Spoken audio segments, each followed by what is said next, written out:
Kejadian 4 ayat 15, Tuhan menaruh tanda apa pada Kain supaya Kain jangan dibunuh? Kejadian 4 ayat 15. Firman Tuhan kepadanya, sekali-kali tidak. Barang siapa yang membunuh Kain, akan dibalaskannya kepadanya 7 kali lipat. Kemudian Tuhan menaruh tanda pada Kain, supaya dia jangan dibunuh oleh barang siapapun yang bertemu dengan dia. Konteks ayat ini adalah bahwa Kain membunuh Habel. Setelah Kain membunuh Habel, lalu dia berhadapan dengan Tuhan. Tuhan lalu tahu dia membunuh Habel itu. Tuhan lalu akhirnya memberikan hukuman kepada dia, ya. Di dalam Kejadian pasal yang keempat ayat yang ke-11. Maka sekarang terkutuklah engkau, terbuang jauh dari tanah yang mengangakan mulutnya untuk menerima darah adikmu dan dari tanganmu. Apabila engkau mengusahakannya tanah itu, maka tanah itu tidak akan memberikan hasil sepenuhnya lagi kepadamu. Engkau menjadi seorang pelarian dan pengembara. Kata Kain kepada Tuhan, hukumanku itu lebih besar dari yang dapat kutanggung. Engkau menghalau aku sekarang dari tanah ini. Aku akan tersembunyi dari hadapanmu, seorang pelarian dan pengembara di bumi. Maka barang siapa yang akan bertemu dengan aku, tentulah akan membunuh aku. Jadi Kain protes sama Tuhan, nanti kalau orang ketemu aku, akan membunuh aku. Nah, lalu ayat 15, firman Tuhan kepadanya, sekali-kali tidak. Barang siapa membunuh Kain, akan dibalaskan kepadanya 7 kali lipat. Kemudian Tuhan menaruh tanda pada Kain, supaya dia jangan dibunuh oleh barang siapapun yang bertemu dengan dia. Nah, pertanyaan saudara adalah, Tuhan menaruh tanda pada Kain. Tanda apa itu? Nah, ini memang kata-kata yang atau ayat yang memicu rasa ingin tahu dan spekulasi yang besar. Di dalam Septuaginta yang diusulkan, itu di dalam Septuaginta itu diusulkan bahwa tanda itu berupa kelumpuhan, ya. Lalu juga di dalam Targum dari Yonatan bin Usia, itu Targum itu perjanjian lama dalam bahasa Aram, itu Yonatan bin Usia itu mengatakan bahwa tanda itu semacam nama Yahweh yang agung ditaruh di dalam, mungkin di dahinya Kain. Seorang rabi Yahudi yang namanya Rabi Yusuf itu bahkan mengatakan bahwa di kepalanya Kain itu diberikan tanduk yang panjang. Jadi Kain punya tanduk. Tapi saudara, menurut saya penafsiran-penafsiran ini terlalu berlebihan dan tidak masuk di akal, saudara, ya. Nah, mungkin yang perlu diperhatikan adalah kata tanda di sini, ya. Kata tanda ini dari bahasa Ibrani ot.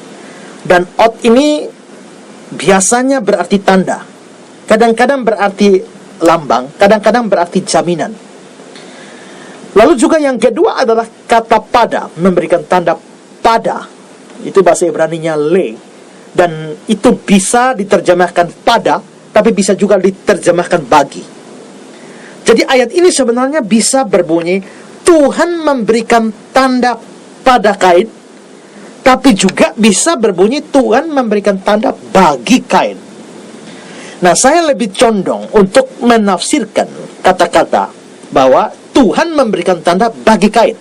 Kalau Tuhan memberikan tanda pada Kain, seolah-olah ada sesuatu yang dilekatkan atau ditempelkan pada tubuh Kain.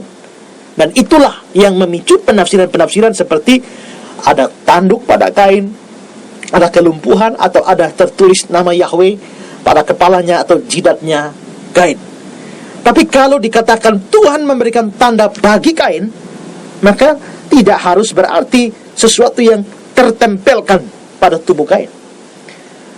Tuhan bisa memberikan tanda bagi Kain dengan sesuatu yang kira-kira tandanya seperti yang diberikan kepada Gideon misalnya, atau Elisa. Misalnya, ya, tentang Gideon, ya, di dalam Hakim-Hakim pasal 6 ayat 36 dan seterusnya. Kemudian berkatalah Gideon kepada Allah, jikalau engkau mau menyelamatkan orang Israel dengan perantaraanku, seperti yang kau firmankan itu, maka aku membentangkan guntingan bulu domba di tempat pengirikan. Apabila hanya di atas guntingan bulu itu ada embun, tapi seluruh tanah di situ tinggal kering, maka taulah aku bahwa engkau mau menyelamatkan orang Israel dengan perantaraanku, seperti yang kau firmankan. Dan demikianlah terjadi, sebab keesokan harinya, pagi-pagi dia bangun, dipulasnya guntingan bulu itu, dan diperas air embun dari guntingan bulu itu, secawan penuh air.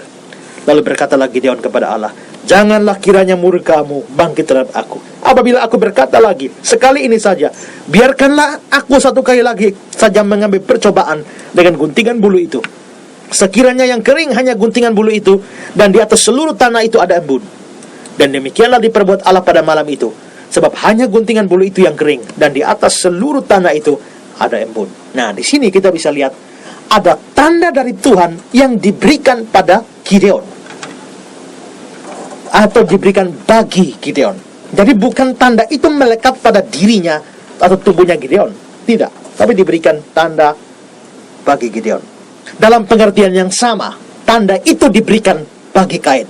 Nah, tandanya seperti apa? Kita tidak tahu. Kalau di dalam Gideon meminta tanda tentang guntingan bulu itu yang ada embun lalu menjadi kering. Itu tanda bagi Gideon. Tapi tanda bagi Kain, kita tidak tahu tandanya apa, tapi sifatnya kira-kira sama. Sehingga tidak boleh diartikan bahwa ada sesuatu yang ditempelkan pada tubuh Kain sebagai tanda itu. Tidak. Jadi pengertiannya kurang lebih sama seperti yang dialami oleh Gideon.